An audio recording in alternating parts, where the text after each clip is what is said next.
벌써 12월이 됐습니다. 시간이 참 빠르죠. 크리스마스 전까지 4번의 주일이 있습니다. 4번의 주일 동안에 예수 그리스도께서 이 땅에 오심의 의미에 대해서 생각을 해보려고 합니다. 오늘은 첫 번째 시간으로 갈라디아서 4장 4절부터 7절에 근거해서 모든 것을 주관하시는 하나님이라고 하는 제목으로 말씀드리겠습니다. 미국의 에세이 작가이며 칼럼니스트였던 조셉 에드가 챔벌린이라고 하는 분이 있습니다.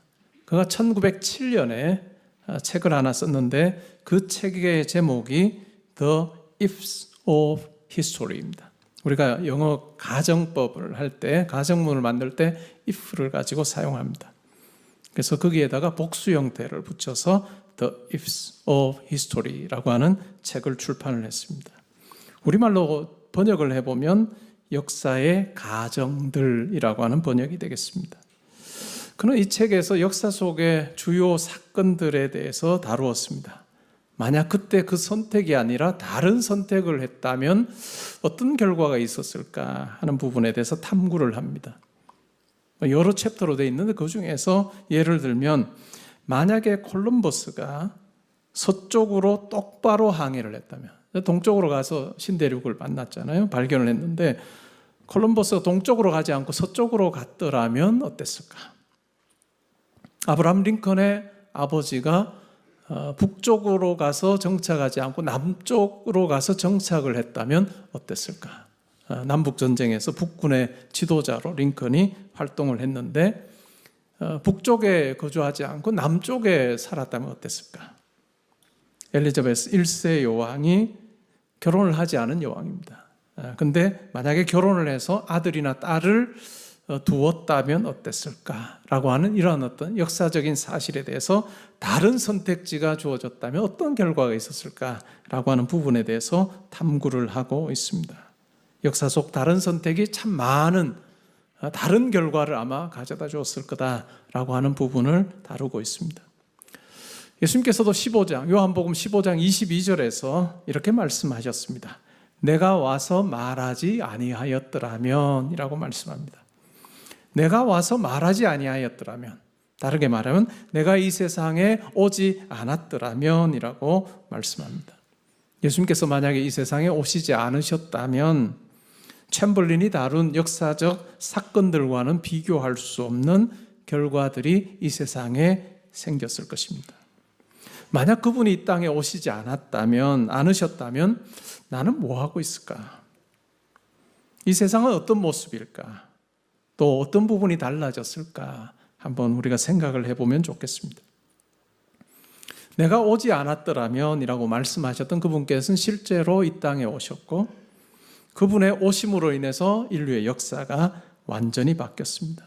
30여 년 동안 이 땅에 사시는 것을 통해서 이 세상이, 이 세계가 인류의 역사가 송두리째 바뀌었다는 것을 우리는 잘 알고 있습니다.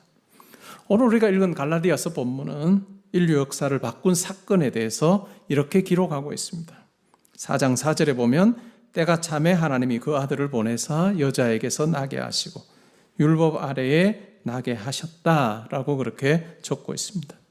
때가 참에라고 하는 이 표현은 굉장히 생생한 헬라식 표현입니다. 여기서 말하는 때는 크로노스를 이야기합니다. 헬라 단어가 크로노스인데 율법이 다스리는 시기가 끝이 났다라고 하는 의미가 이 문맥 속에 담겨 있습니다. 때가 참에라고 하는 이 단어를 우리가 떠올려 보면 여러 가지 장면이 연상이 됩니다. 물이 가득 찬 항아리, 따기 직전에 잘 익은 과일, 아이를 낳을 준비가 된 임산부를 연상해 볼 수 있습니다. 이것은 역사의 모든 것이 제자리를 잡고 모든 조각이 완벽히 준비된 순간을 묘사하고 있습니다. 바로 그 순간에 하나님께서 자기의 아들을 이 땅에 보내셨습니다. 이것을 통해서 우리는 하나님께서 주관하고 계신다라고 하는 것을 확인하게 됩니다. 문명의 기술의 발전이 우리 삶의 생각도 바꾼 부분들이 참 많습니다. 오늘날 대부분의 사람들이 휴대전화를 사용합니다. 스마트폰을 사용합니다. 이 스마트폰을 사용하는 사람들이 이전에 스마트폰을 사용하지 않았던 사람들과 비교해 볼 때 시간 개념이 꽤 많이 달라졌다라고 하는 것을 한 연구를 통해서 밝히기도 했습니다. 뉴저지에 러커스라고 하는 대학이 있습니다. 러커스 대학에 제임스 카츠라고 하는 교수가 휴대전화를 사용하는 수천 명을 놓고 연구를 했습니다. 연구를 해보니까 휴대전화가 보급되기 이전의 사람들과 굉장히 다른 시간 개념을 가지고 있더라라고 하는 것을 발견했습니다. 그러면서 휴대전화를 사용하는 사람들이 훨씬 더 유연한 시간 개념을 가지고 있다. 영어로는 소프트 타임을 가지고 있다라고 그렇게 연구 결과를 발표했습니다. 이 유연한 시간이란 게 어떤 걸까요? 예를 들어서 아침 오전 8시 반에 회의를 하기로 되어 있습니다. 한 사람이 회의 장소로 가는데 늦을 것 같아요. 그래서 8시 20분쯤에 전화를 합니다. 내가 차가 막혀서 아니면 열차가 연착이 돼서 정각에 도착하지 못할 것 같습니다. 라고 연락을 합니다. 8시 20분쯤에. 그리고 자기가 말한 대로 8시 45분쯤에 회의 장소에 도착을 합니다. 근데 그는 자기가 늦었다고 생각을 하지 않는다는 것이죠. 왜요? 내가 회의 전에 이미 내가 늦겠다라고 이야기를 알려주었기 때문에 나는 늦었다라고 생각하지 아니하는 이와 같은 유연한 시간 개념을 가지고 사는 사람들이 많다라고 하는 연구 결과를 발표했습니다. 근데 하나님의 시간은 우리 인간의 유연한 시간과는 다릅니다. 하나님의 시간은 결코 이르지도 않고 결코 늦지도 않습니다. 때로는 우리가 하나님의 이 타이밍에 대해서 이해하지 못할 때가 있습니다. 하나님 앞에 기도합니다. 하나님께 기도하는데 때로는 우리가 원하는 때에 하나님께서 응답하지 않는 경우도 있습니다. 그리고 왜 하나님께서 내게 이런 일을 허락하실까? 우리 가운데 의문이 들 때도 있습니다. 유대인들의 경우도 마찬가지였던 것 같습니다. 오랜 기간 동안 그들은 메시아를 기다렸습니다. 우리가 구약 성경을 딱 펼치면 첫 번째 책 창세기 3장 15절에서 하나님께서는 이 땅에 메시아를 보내실 것에 대한 약속을 하셨습니다. 여자의 후손이 뱀의 머리를 상하게 할 거다라고 하는 이 말씀 속에서 하나님께서 메시아이신 예수 그리스도를 보내셔서 십자가 사건을 통해서 사탄의 권세를 무찌르실 것이다 라고 하는 예언, 최초의 예언, 최초의 복음이 이 창세기 3장 15절에 담겨 있다라고 그렇게 우리는 이해를 합니다. 그래서 3장 15절을 원복음 혹은 원시복음이라고 우리가 부릅니다.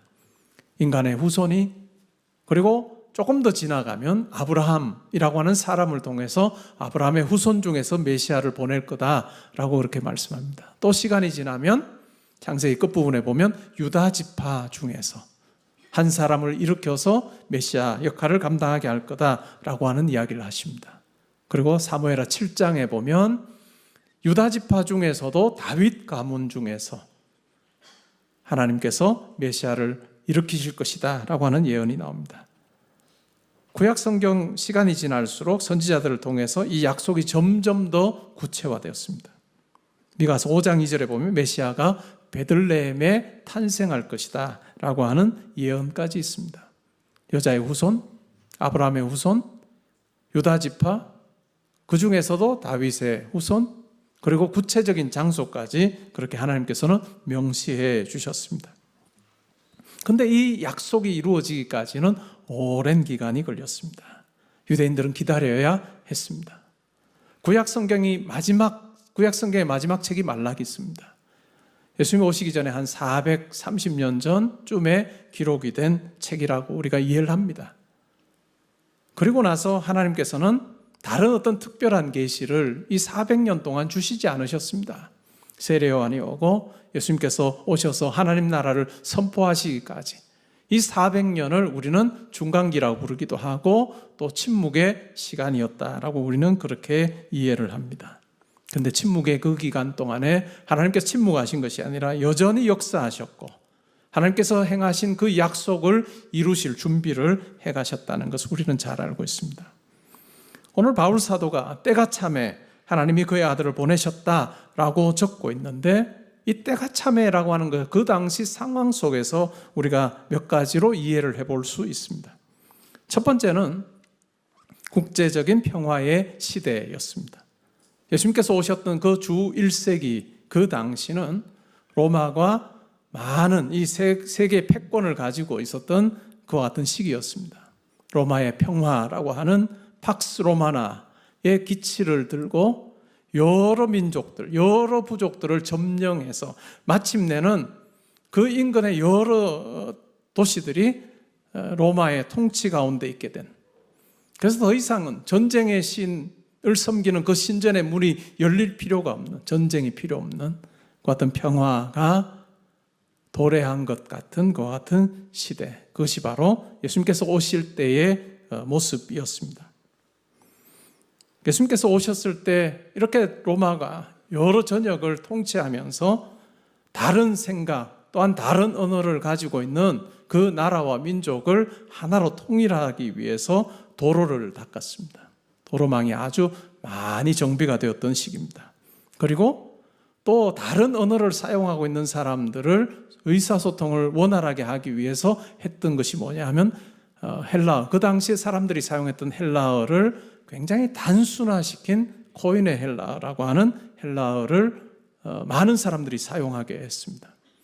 우리가 지금 읽고 있는 이 신약 성경은 코인의 헬라어로 기록이 되어 있습니다. 제가 미국에서 공부하는 동안, 영국에서 공부하는 동안 플라톤의 글도 읽고 여러 글들을 읽었는데, 플라톤의 글이나 이런 것은 에틱 그릭입니다. 에틱 헬라어라고 해서 이 신약 성경이 기록될 때에 사용이 됐던 이 코인의 헬라보다 훨씬 더 복잡한 문법 구조를 가지고 있습니다. 근데 예수님께서 오셨을 때, 그리고 바울이 사역을 할 때는 일반 사람들의 경우에는 이런 어떤 에틱 그릭보다는 코인의 헬라어로, 아주 쉬운 헬라어로 서로 소통하고 글을 적는 그러한 시대. 그래서 복음이 확산되는데 매우 유리했던 그 같은 시대였습니다. 두 번째는 종교적인 소용돌이의 시대였습니다. 많은 신비 종교들이 있었습니다. 신비한 체험을 강조하고 신비한 지식을 강조하는 많은 신비 종교들이 있었던 때입니다. 그러나 그 신비 종교들이 계속해서 득세하지 못했습니다. 유대인들의 경우는 어땠을까요? 유대인들의 경우 예수님께서 오시기 몇백 년 전에 아수르나 바벨론의 침공을 당합니다. 그리고 자기가 살던 그 곳을 떠나서 각지로 흩어져서 타이적이죠. 다른 나라의 침략으로 말미암아 다른 나라에서 가서 살고, 그걸 결국 본국으로 돌아오지 않는 디아스포라 유대인들이 많았습니다. 흩어진 유대인들이라고 부르는 이 디아스포라 유대인들이 로마 제국 각지에 흩어져서 그들은 살았습니다. 그들은 성전 중심의 예배 생활을 할 수 없습니다. 그래서 그들이 만든 것이 바로 회당이었습니다.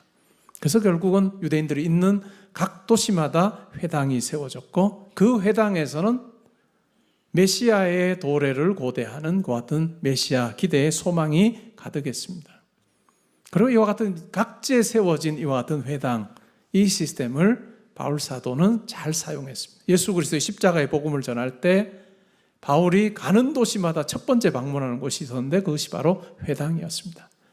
구약 성경을 잘 알고 있는 그들에게 가서 예수 그리스도의 예언이, 메시아의 예언이 바로 예수 그리스도를 통해 성취됐다라고 하는 분명한 십자가 복음, 그 복음을 전할 수 있는 이 발판이 마련이 되어 있었습니다. 그리고 세 번째는 도덕적 쇠퇴의 시대였습니다. 로마는 번성했습니다. 힘도 굉장히 강력했습니다. 그러나 도덕적인 타락을 맛보는 시기였습니다. 성적으로 문란했고, 가정은 무너지고, 사회는 걷잡을 수 없이 그렇게 이 정신세계나 아니면 도덕적인 부분에서 무너지는 그 같은 시기였습니다.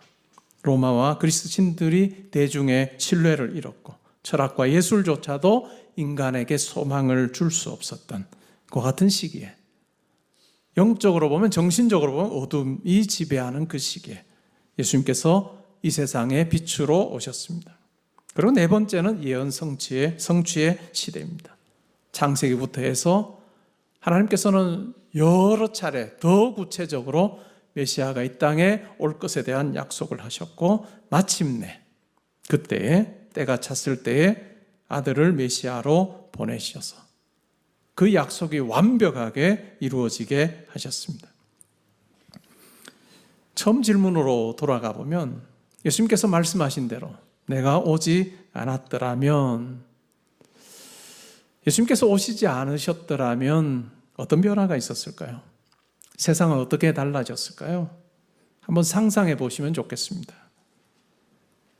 우리 문명의 인간의 인류의 역사 속에, 문명 속에 이 기독교가 차지하는 영향이 굉장히 큽니다. 그런데 이것을 지워버린다면, 강의실의 칠판에 많이 빼곡히 적어뒀던 그 강의, 그것을 그냥 다 지우는 손처럼, 도서관에 가도 예수님의 생애나 말씀에 대한 그와 같은 기록이 다 사라지는, 백과사전에도 예수 그리스도에 대한 항목이 사라지게 되면 그 삶이 어땠을까요? 유럽의 박물관을 가보면 벽에 걸려있는 그림들이, 성경을 배경으로 하고 있는 그림들이 참 많습니다.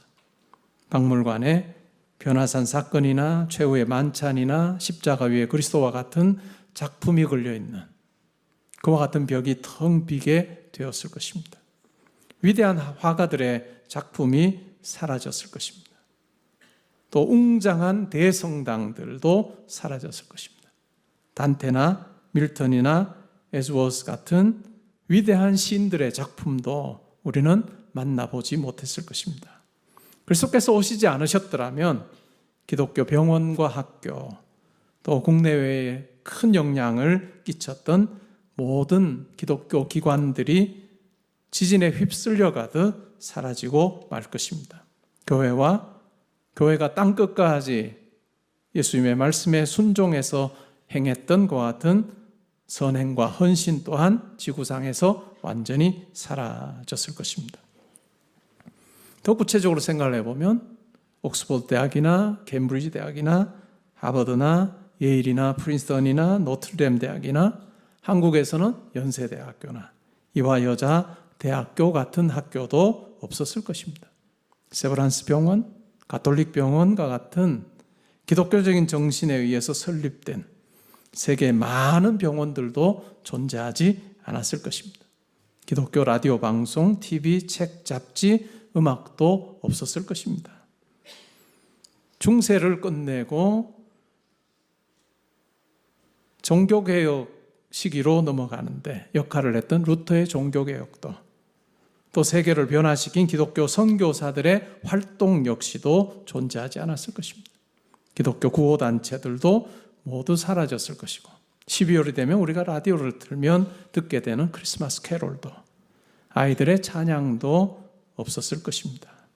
크리스마스 이브 예배도 없었을 것이고, 또한 크리스마스에 우리가 모일 이유도 없었을 것입니다. 왜냐하면 축하할 크리스마스 자체가 없기 때문입니다.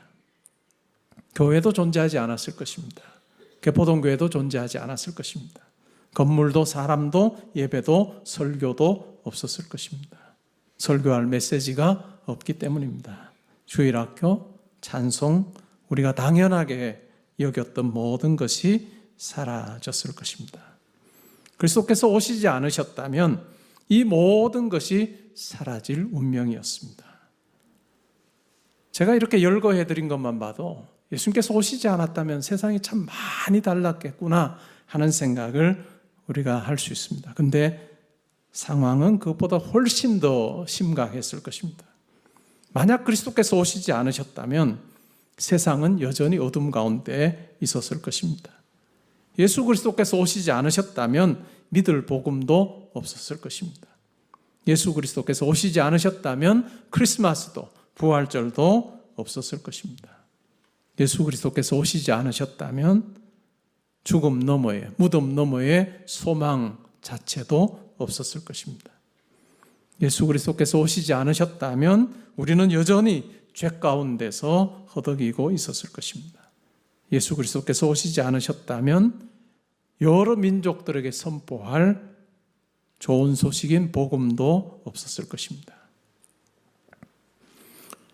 바울 사도는 예수 그리스도의 오심으로 인해서 이 땅에 일어난, 사람들 가운데 일어난 변화에 대해서 5절 6절에서 이렇게 말합니다. 율법 아래에 있는 자들을 속량하려고 우리로 아들의 명분을 얻게 하려 하심이라. 너희가 아들이므로 하나님이 그 아들의 영을 우리 마음 가운데 보내사 아빠 아버지라 부르게 하셨다라고 적고 있습니다. 예수님을 통해서 우리가 단순히 죄의 속박으로부터 벗어난 것이 아니라 하나님의 자녀라고 하는 놀라운 신분을, 새로운 신분을 얻게 되었다라고 이야기합니다. 하나님의 영이신 성령이 우리 가운데 가셔서 하나님을 향해서 아빠, 아버지라고 부르는 하나님과의 친밀한 교제가, 그 관계가 가능하게 되었다라고 바울 사도는 이야기합니다. 19세기 영국의 유명한 설교자였던 찰스 스펄전은 이렇게 말합니다. 하나님은 단순히 우리의 주인이 아니라 사랑으로 우리를 자녀 삼으신 아버지시다. 우리가 신앙생활하는 동안에 이 사실을 반드시 기억해야 할 것입니다. 7절은 이보다도 더 놀라운 이야기를 합니다. 이렇게 말합니다. 그러므로 내가 이후로는 종이 아니요 아들이니 아들이면 하나님으로 말미암아 유업을 받을 자니라. 단순히 우리가 자녀가 아니라 자녀 삼으시는 것에 그치는 것이 아니라 하나님 나라를 상속받는 상속자로 삼으셨다라고 이야기합니다. 하나님 나라와 그 영광에 동참하는 영원한 복이 우리 가운데 주어졌다라고 그렇게 바울 사도는 이야기합니다. 오늘 우리가 이 본문을 통해서 배울 두 가지 교훈을 생각해 보기를 원합니다. 첫 번째는 하나님의 섭리의 놀라움입니다. 하나님께서는 인간과 민족의 모든 일 가운데 관여하고 통치하고 계십니다. 한 통치자를 세우시고 다른 통치자를 내리시는 것 같은 것을 통해서 하나님께서 역사의 모든 흐름을 주관하셔서 그의 아들이 올 준비를 완벽하게 하셨습니다. 하나님에게 우연은 없습니다. 모든 것이 그분의 영원한 계획 안에서 작용하고 있습니다. 찰스 스펄전은 이렇게 말합니다. 하나님의 섭리에는 느슨한 실밥이 없다. 우주의 거대한 시계는 완벽히 맞춰진다라고 그렇게 이야기를 했습니다. 이 말은 우리를 향한 메시지일 수도 있습니다. 때로는 하나님께서 나를 잊으셨는가? 내 삶에 대해서 관심이 없으신가? 라고 하는 생각을 할 때가 있습니다. 한 해의 끝자락에서 내 삶이 뭔가 공허하고 두려움을 우리가 느낄 때도 있습니다. 그러나 우리가 기억해야 될 것은 하나님의 타이밍은 언제나 완벽합니다. 때가 참에 아들을 보내신 그 하나님, 하나님의 별명이 바로 때가 참에의 하나님입니다. 이 때가 참에의 하나님께서 여러분들의 삶 가운데 또 여러분들의 자녀들의 삶 가운데 함께 하셔서 하나님 가지고 계시는 그 계획과 또한 약속을 이루어 주실 것입니다. 두 번째는 예수 그리스도의 중요성입니다. 역사의 중심에 예수 그리스도께서 계십니다. 역사는 그분의 이야기입니다. 하나님의 계획하시고 또한 하나님께서 일하신 이야기입니다. 세속적 역사는 어떤 사건이 언제 어디서 일어났는지를 기록하고 있습니다. 그러나 그 사건의 의미를 부여하시는 분은 하나님이십니다. 예수님의 탄생은 역사의 문을 여는 경첩과 같습니다. 그분이 오심으로 우리 인류의 시간을 세는 방식이 완전히 바뀌었습니다. BC와 AD라고 하는 것을 우리가 사용합니다. BC가 뭘까요? Before Christ. 그리스도가 오시기 전 주전입니다. AD는 뭘까요? Anno Domini라고 하는 라틴어입니다. 주님의 연대기로라고 하는 의미입니다. 예수님께서 오신 이후를 묘사할 때는 AD라고 하는 그와 같은 표기를 사용합니다. 예수님께서 정하신 시간에 오셨습니다. 그는 결코 늦지 않으셨고 또 너무 이르지도 않으셨습니다. 하나님께서는 그의 아들이 이 땅에 올 것을 완벽히 준비하셨고 그 아들을 이 땅에 구주로 보내셨습니다. 때로 우리가 신앙생활하면서 이런 생각을 합니다. 내가 하나님께로 한 걸음 나아가면 하나님께서도 나를 향해서 한 걸음 오시리라.